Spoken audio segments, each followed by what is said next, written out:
Sesi ngoprek event venue kali ini bersama dengan Managing Director Dream Tour, Bapak Rian Darmawan.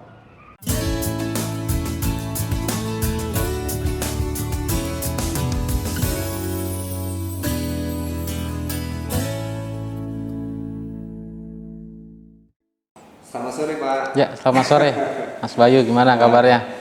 Baik Pak, gini Pak, kita sesi ini mau membahas soal bisnis umroh di masa pandemi dan kemudian masa depan bisnis ini seperti apa pasca pandemi, kayak gitu Pak. Oh ya. Mungkin Pak Ren bisa cerita ke kita sebenarnya seberapa besar sih dampak pandemi corona ini terhadap bisnis umroh dan haji? Ya, sebelumnya karena memang yang terkena dampak kita semua memang di industri bisnis, di industri umroh juga sudah pasti dengan adanya pandemi virus corona ini kita mempunyai dampak yang signifikan. Mulai dari bulan Februari kemarin memang juga Kerajaan Saudi Arabia itu melakukan penutupan akses karena pandemi virus corona ini. Pembatalannya berapa? Kalau untuk pembatalan karena memang kita sebagian besar jamaah umroh ini sudah mempunyai keinginan yang kuat untuk umroh, jadi memang pembatalannya ini sedikit. Jadi mereka berharap nanti dipospon aja ya. Mayoritas adalah dipospon. Apabila sudah dibuka kembali, mereka tetap antusias untuk bisa berangkat lagi. Yang dipospon dari periode Januari di semester tahun ini berapa banyak? Total untuk jamaah kita semuanya hampir sekitar 5.000 jamaah yang dipospon, betul. Untuk semester tahun ini ya? Betul. Oke, dan rencananya itu baru akan diberangkatkan kembali di semester kedua? Diberangkatkan setelah musim umroh ini dibuka kembali. Jadi periode pertama musim umroh dibuka biasanya setiap tahun itu di bulan Muharram.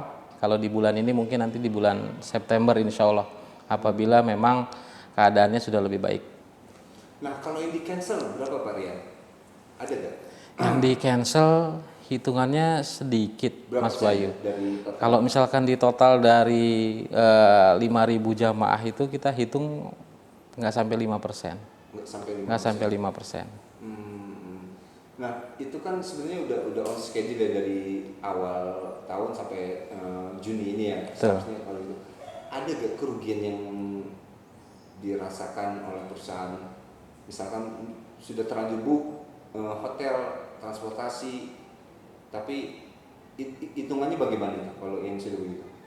Ya, kalau hitung kerugian sendiri memang di industri umroh ini juga pasti ada dampaknya, tapi karena memang kita industrinya industri umroh yang artinya memang pelayan untuk masyarakat untuk bisa beribadah, itu kan. Jadi memang ya tetap ada kerugian, cuman mungkin itu masih bisa kita antisipasi. Masih banyak, artinya di industri umroh ini kita juga harus kreatif, jadi memang harus coba cari-cari celah yang lain untuk terutama perusahaan kita bisa tetap eksis. Kalau vendor-vendor di sana itu perlu negosiasi ulang nggak? Apa sudah ada yang terlanjur bayar deposit misalkan itu angus, atau nanti ketika yang pospon itu berlangsung di musim berikutnya? Ya, kalau untuk vendor sendiri, alhamdulillah karena memang kita kerjasama dengan beberapa hotel, transport di sana juga sudah lama. Jadi dan memang pandemi virus corona ini adalah yang sudah global, artinya hampir seluruh masyarakat dunia juga mengalami. Mereka juga paham dengan kondisi ini. Jadi biaya-biaya yang sudah kita bayarkan dahulu itu nanti bisa dijadikan deposit untuk kemudian hari. Nah nanti tadi ada kerugian disebutkan ya, terus nggak ada aktivitas otomatis kan selama semester pertama ini. Terus apa yang dilakukan oleh Dream Tour untuk survei? Ya, yang pertama adalah biaya operasional, utamanya adalah karyawan. Kita juga sama-sama mengetahui dengan kondisi seperti ini pekerjaan sulit dicari dan lain sebagainya, kita juga harus tetap memperhatikan karyawan-karyawan kita yang selama ini terus bersama kita untuk mengembangkan umroh ini. Jadi memang salah satunya adalah kita coba meminimalisasi biaya-biaya itu, terutama kos-kos yang memang tidak penting kita coba kurangin. Total berapa karyawan? Total semua karyawan kita itu sekitar 120 itu dari kantor pusat kita di Jakarta, lalu ada kantor cabang Bandung, Surabaya, dan juga Pekanbaru. Tapi nggak sampai unpaid leave gitu atau PHK gitu? Alhamdulillahnya nggak ada. Nggak ada. Alhamdulillahnya tidak ada. Jadi cash flow-nya masih aman ya, bisa dibilang ya, nggak mengganggu cash flow perusahaan gitu ya? Insya Allah masih aman. Nah, ketika masa pandemi berakhir, kemudian pasti ada protokol kesehatan yang harus dipatuhi ya ketika musim umroh berikutnya sudah dipersiapkan. Kira-kira apa supaya menjamin jamaah ini bisa melaksanakan ibadah, kemudian kesehatan ini juga tetap terjaga gitu? Ya, itu juga sudah, dan kita memang sudah juga melakukan sosialisasi tentang kemungkinan protokol yang akan diterapkan untuk new normal pasca pandemi virus corona ini. Protokol-protokol apa yang kemungkinan akan diterapkan oleh pemerintah Kerajaan Saudi Arabia, mulai dari kapasitas pesawat, kapasitas transportasi yang tadinya terisi full sekarang mungkin dikurangin sampai 50%. Lalu hotel yang tadinya 1 kamar berempat sekarang Operasional lebih besar ya?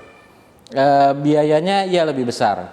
Biayanya sudah pasti lebih besar, tapi kita selalu sampaikan, kita selalu sosialisasikan bahwasannya aturan-aturan ini adalah analisa yang pasti berkembang progresif.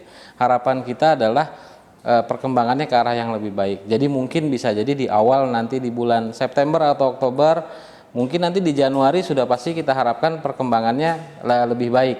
Ya, kemungkinan kita harapkan kita sama-sama adalah vaksinnya bisa ditemukan dan lain sebagainya. Jadi itu tidak akan mempengaruhi pelayanan ya dan fasilitas yang biasa yang akan diterima oleh jemaah? Insya Allah tidak akan. Kita juga sudah pikirkan, yang artinya pertama adalah prinsipnya keamanan jamaah itu sendiri dan juga kenyamanan jamaah itu sendiri. Kalau misalkan tadi kita pikirkan lebih banyak nyamannya, sekarang kita pikirkan yang utama adalah keamanan jamaah, lalu baru kenyamanan jamaah. Jadi memang karena paketnya sudah juga biasanya paket umroh itu ada yang 1 kamar berempat, bertiga, berdua.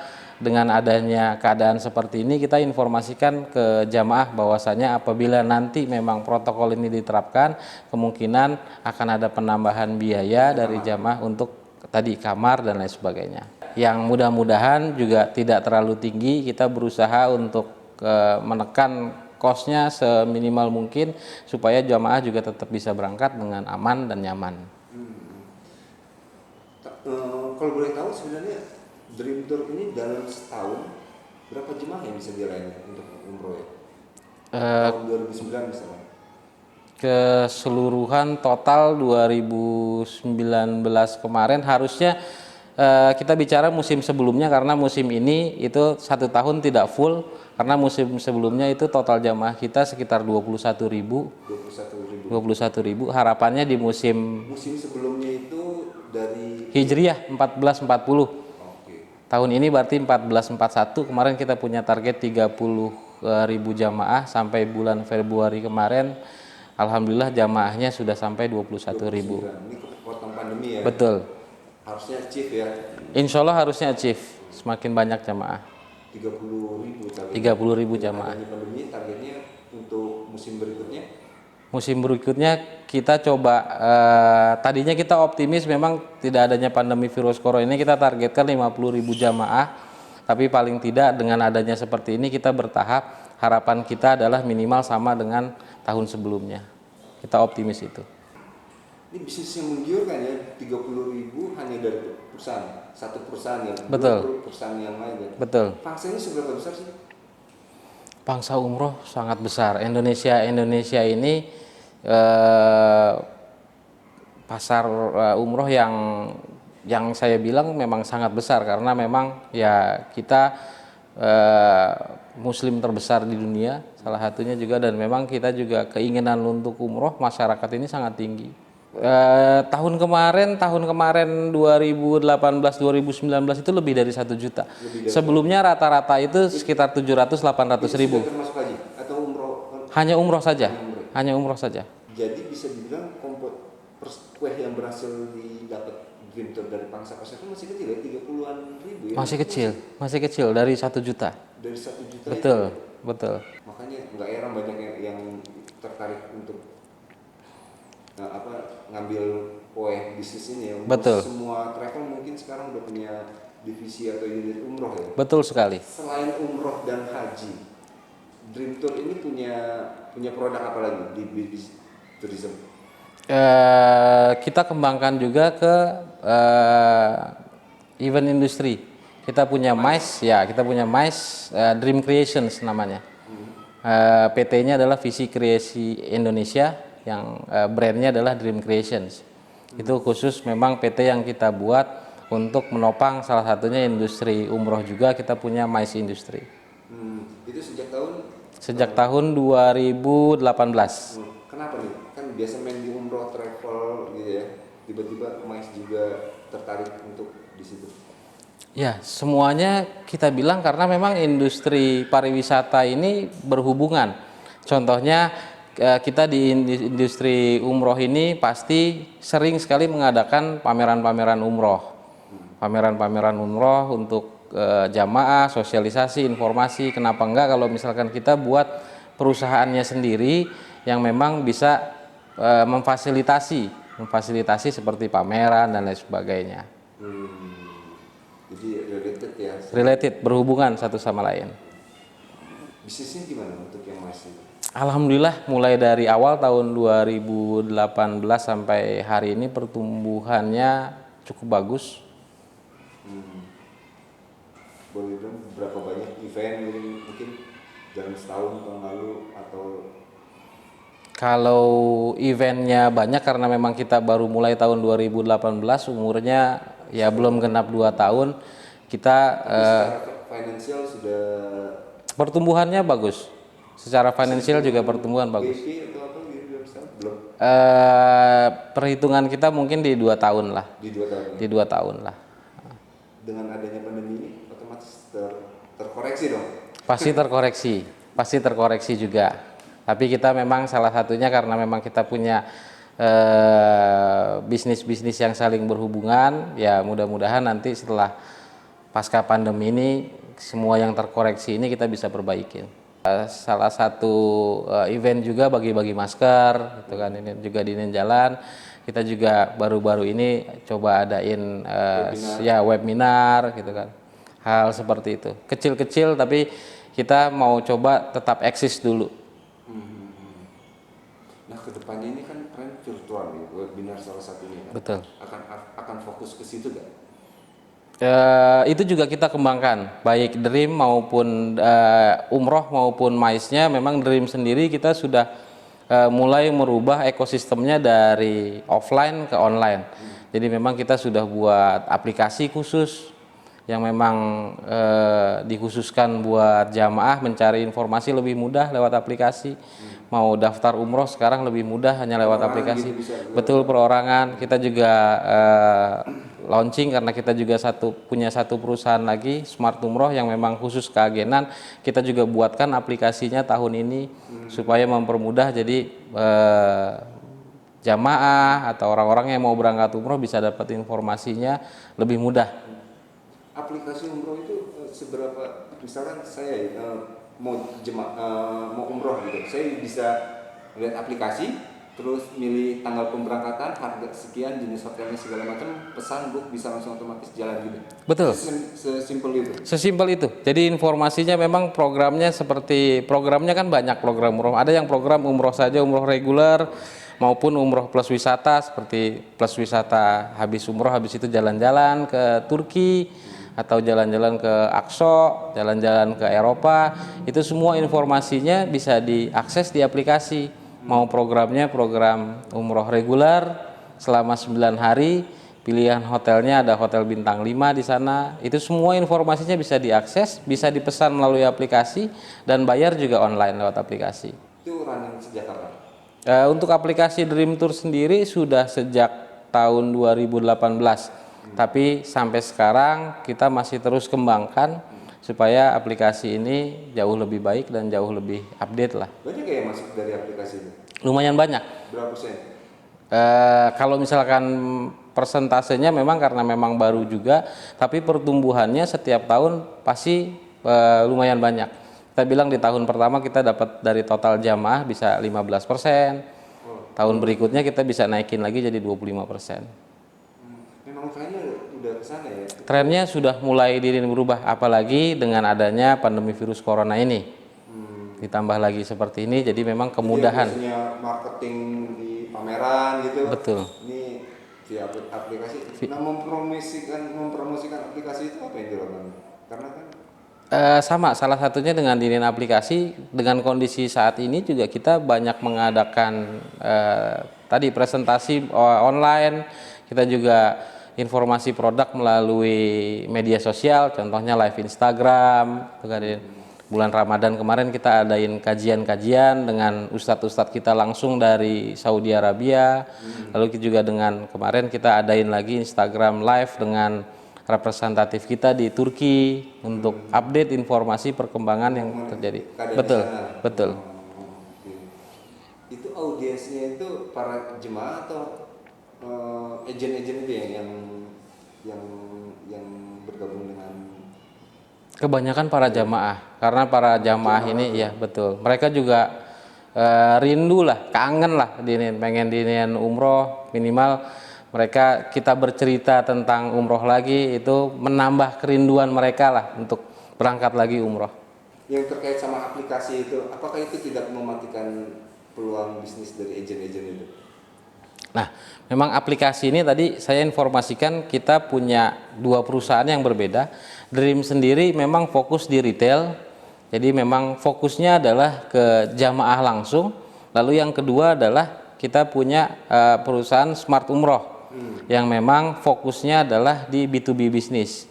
Nah, aplikasi ini kita sesuaikan juga dengan kebutuhan. Jadi kebutuhannya retail kita B2C tetap terpenuhi dengan adanya aplikasi ini.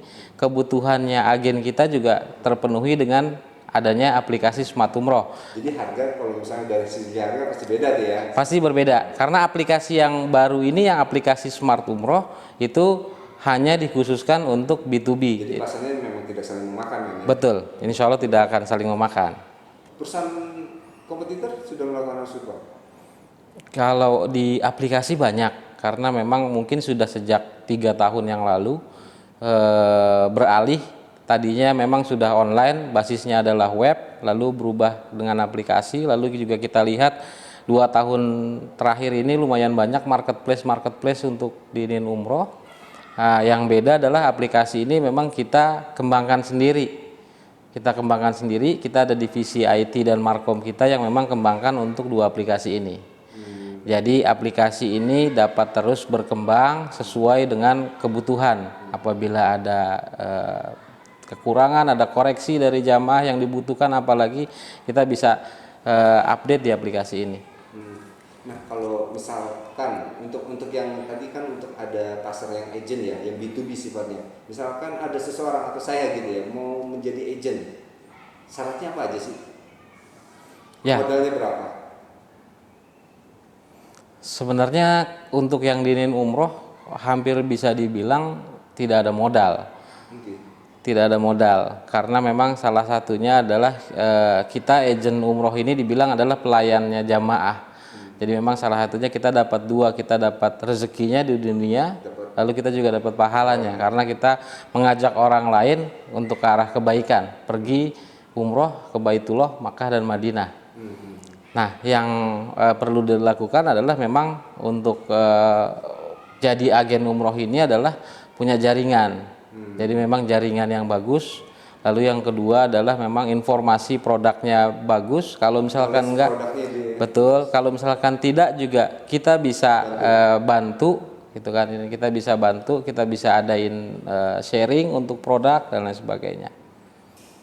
Kalau dari sisi margin, agent itu dapat selisih berapa sih keuntungan? Kalau itu berbeda-beda masing-masing di agent. Banyaknya mereka berhasil membawa jamaah gitu ya? Kalau tidak, nggak tergantung itu, biasanya tergantung daerah karena masing-masing daerah beda-beda. Marketnya wilayah Jakarta berbeda dengan Surabaya, berbeda dengan ini Medan. Tapi range-nya itu antara sekitar 1 sampai 2 juta Per per jamaah. per jamaah. Per jamaah. Oke. Jadi sebenarnya apa ya, mudah ya untuk jadi agent itu ya. Jadi jaringan aja ya, jaringan. Kemudian saya bisa misalkan membawa 10 atau 20 orang itu bisa dia. Bisa. Minimum ada minimum 5 orang? Nggak ada, 1-2 orang bisa. 1-2 juga bisa. 1-2 orang bisa. 1-2 bisa di 1-2 orang bisa. Oke. Jadi memang sangat menarik. Karena memang utamanya adalah bukan bisnisnya yang dicari, tapi hasilnya itu adalah bonus. Bisnis umroh itu adalah bisnis, memang salah satunya adalah pelayanan. Begitu pelayanannya memang bagus, otomatis yang tadi berangkat umroh ini juga akan melakukan hal yang sama, melakukan siar, melakukan informasi produknya ini bagus, kita akan dapat Jadi 2 kali lipat. ya. Betul, betul. Saya pernah dengar gini, umroh itu rencananya akan oleh pemerintah Arab Saudi dibuka bebas, layaknya sebuah orang pergi berwisata. Pernah ada apa? Ya, wacana. Soal itu ya? Betul. Itu sebenarnya gimana ya? Kira-kira nanti kedepannya akan seperti apa bisnis ini? Jika itu berlaku ya, karena kan semua orang bisa langsung jalan aja sendiri, nggak butuh layaknya backpacker aja gitu kan, itu bisa terjadi kan? Ya, bisa dimungkinkan, bisa terjadi wacana ini seperti itu. Cuman memang balik lagi kita juga harus siapkan hal-hal yang seperti itu. Makanya di aplikasi ini pula nanti kita akan kembangkan lagi untuk customize umroh. Jadi biasanya yang memang pergi ke sana sendiri itu biasanya adalah orang-orang yang sudah pernah berangkat umroh sebelumnya. Jadi Karena sudah tahu medannya, sudah tahu medannya, betul, mau hotelnya pilihannya apa itu nanti tetap akan kita fasilitasin. Tapi kebanyakan saya bisa bilang di atas 50% masyarakat Indonesia pasti ingin pergi umroh itu bersama-sama dalam grup. Karena bukan hanya ibadahnya yang dicari tapi kebersamaan juga. Tapi wacana itu akan berlaku, betul? Untuk saat ini belum, kita nanti tunggu perkembangan lah, kita tunggu perkembangan. Pasti akan ada perkembangan terus, namanya industri pasti akan terus berkembang dan lain sebagainya. Kita akan lihat, kita harus adaptasi nanti dengan hal-hal yang baru. Industrinya kan pasti berubah nih, pola bisnis umroh juga akan berubah ya. Misalkan hanya menjual tempat hotel di sana gitu direct, jadi agent hotel seperti itu. Terus handling fee-nya juga akan berkurang kan otomatis nanti. Ya. Mensiasatinya gimana tuh? Sama kalau misalkan hal itu industri dinin berkembang, bukan hanya dinin umroh, khususnya di umroh aja kita lihat dulu visa itu dulu harus di stamp di kedutaan. Hampir 2 tahun belakangan ini sekarang sudah lewat online system yang artinya untuk mendapatkan visa melalui provider umroh enggak khusus karena memang aturan di Indonesia yang memang belum bisa. Jadi memang aturan itu bukan hanya dibuat oleh pemerintah Saudi Arabia tapi juga harus disesuaikan dengan pemerintah kita di sini kebijakannya. Nah, kalau misalkan memang terjadi seperti itu ya memang kita harus beradaptasi. Pasti ada hal-hal baru yang memang kita pasti akan beradaptasi dan insya Allah nggak akan ada masalah. Nggak akan ada masalah. Pangsa pasarnya akan tetap, menurut saya akan tetap sama, hanya modelnya aja yang akan berbeda. Betul. Iya, ya itu karena kalau apalagi kan saya dengar umroh itu biasanya yang ketika pergi umroh mau balik lagi udah berkali-kali, mungkin udah ya lebih dari sekali lah ya. Nah itu kan kecenderungan ketika ketika aturan itu berlaku ya mereka bisa jalan sendiri, udah tahu kondisinya hotel di mana, kemudian harus bagaimana ngurus visanya sendiri, bisa gitu kan, transportasinya bisa dipesan sendiri juga. Betul. Itu banyak. Kalau misalkan yang model seperti itu banyak. Ada yang jamaah kita tahun kemarin berangkat dengan rombongan bersama-sama, grupnya ada 40, lalu tahun berikutnya dia mau berangkat dengan keluarga hanya 2-3 orang, mereka hanya grupnya grup private, itu tetap kita bisa layanin. Mereka mau hotelnya pilihannya pilihan dari mereka, lalu mereka butuh transportnya transport sendiri, mereka difasilitasinya secara private. Itu sudah kita lakukan dari 3 tahun yang lalu sampai saat ini. Market itu pun masih terus berjalan. Itu harganya berapa paket itu? Pasti memang jauh berbeda karena memang pelayanan juga berbeda, macam-macam, mulai dari 30 juta tapi juga tidak terlalu mahal, tapi sesuai dengan fasilitas yang memang didapatkan. Paket yang termahal yang pernah dijual Dream itu? Artis, public figure atau pejabat gitu pernah? Banyak. Kalau misalkan ini kita sama-sama ada yang memang salah satunya adalah tokoh ataupun public figure, ya mungkin kisaran sekitar 50-60 juta dengan pesawatnya pesawat bisnis kelas, lalu di hotelnya hotel bintang 5, kamarnya suite room, lalu transportasi yang dipilih adalah juga transportasi luxury gitu di sana. 50-60 juta. Sekitar 50-60 juta per orang. Durasinya kurang lebih masih sama ya? Sama 9 hari untuk program 9 hari. Plus jalan-jalan juga? Jalan-jalannya jalan-jalan memang program umroh reguler, yang artinya ada, betul. Plus misalnya Turki atau plus Yerusalem kan enggak termasuk ya? Enggak termasuk. Ada juga yang seperti itu, cuman memang ada penambahan biaya lagi, itu sekitar 75 jutaan. 75 juta. Betul. Nah kalau yang umroh plus ini destinasinya apa aja sih yang diminati sekarang nih trennya? Yang paling banyak itu Turki. Turki setiap tahun perkembangannya luar biasa. Dulu kita mulai dengan 1 bulan 1 kali program umroh plus Turki. Tahun kedua sudah mulai tambah lagi, 1 bulan itu bisa 2 kali keberangkatan. Musim kemarin itu bisa lebih dari 2, kadang-kadang 1 bulan ada 3 kali keberangkatan. Untuk Turki. Setelah Turki kita juga umroh andalan kita adalah umroh plus Aqsa. Betul. Habis itu umroh plus Eropa. Yang memang banyak diminati. Eropa ya? Eropa. Benar jalan-jalan tuh. Ya sudah setengah jalan kan, kalau udah sampai Saudi ke Eropa kan udah separuh jalan. Pertanyaan terakhir nih, selain kan di bawah grup Dream Tour itu ada apa aja sih? Kan tadi ada Smart, kemudian Dream Tour itu sendiri, kemudian ada MICE Dream ya, Dream Creation. Ada lagi ya yang bisnis yang dilakukan di bawah grup ini?